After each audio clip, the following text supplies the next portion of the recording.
You voted for him because he was going to lower the price of groceries, right?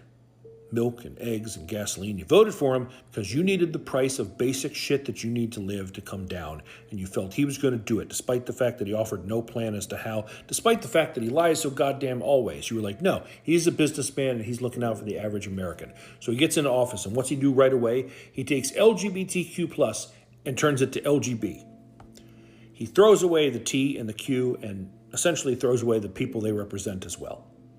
He says that there are only two genders, men and women. He says that government employees can't put their pronouns on their emails anymore. He tells departments you can't observe Martin Luther King Jr.'s birthday, or Pride Month, or Black History Month, or Holocaust Day of Remembrance. How is that affecting the price of groceries and gas? Did it go down for you? Because it looks like it's not going well. Oh, but he's imposing tariffs. That should definitely do it. The tariffs should help, right? Not according to Fox News, who said these are a list of items that the tariffs may drive up the prices on, and by may they mean definitely will. He said, I'm doing tariffs, and the president of Mexico was like, bet, we can do tariffs too. And Trudeau was like, bet, we can do tariffs too. And the premier of British Columbia was like, if you have liquor that was made in a red state in America, it's not welcome to be sold on our shelves, and they look like this now. But maybe you don't trust Fox News. Maybe that's not a good source. Oh, look, it's Mitch McConnell saying that Trump's tariffs will drive up the cost of everything. Not may, but will.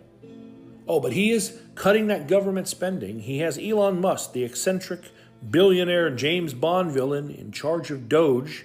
And what happened with him this weekend? Oh, no big deal. Just he and his team got full access to the Treasury payment system, literally trillions of dollars. They have tons of sensitive information. Your social security number.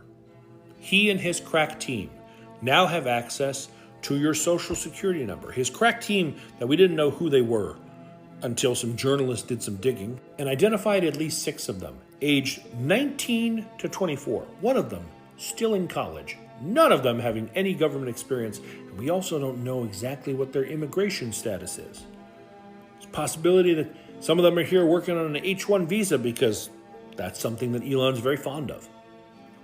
These people have access to trillions of dollars in the payment system and your social security number and any other number of very sensitive things. And Elon's response to them being named at all was to say that the people who did that have committed a crime, that they named the people who no one voted for, who have access to extremely sensitive information that affects every single American. And when anyone in these departments try and stop them, it seems like they're met with retribution.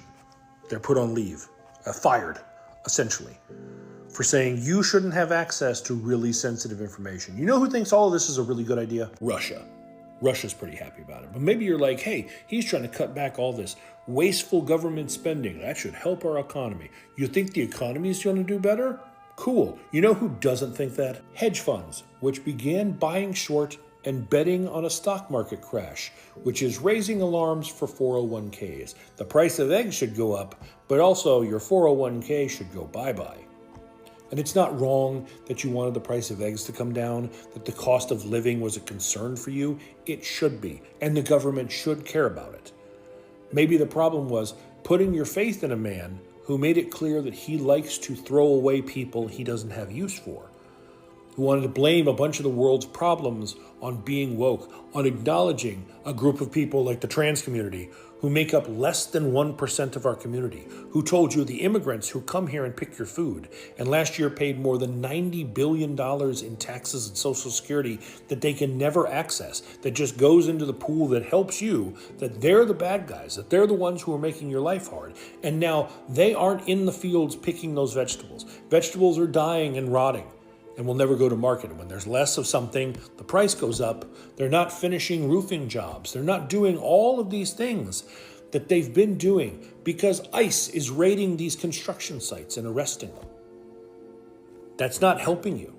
That's not making your life better. It's not making your life cost less. Oh, by the way, you can give up on hoping for lower grocery prices because, as Trump puts it, it's very hard to lower grocery prices. He's pretty much given up. He told you the plan was to lower grocery prices, and he's not going to do it. He told you that Project 2025 wasn't the plan, and all he's done so far is implement Project 2025. Maybe the problem is that you believed a liar.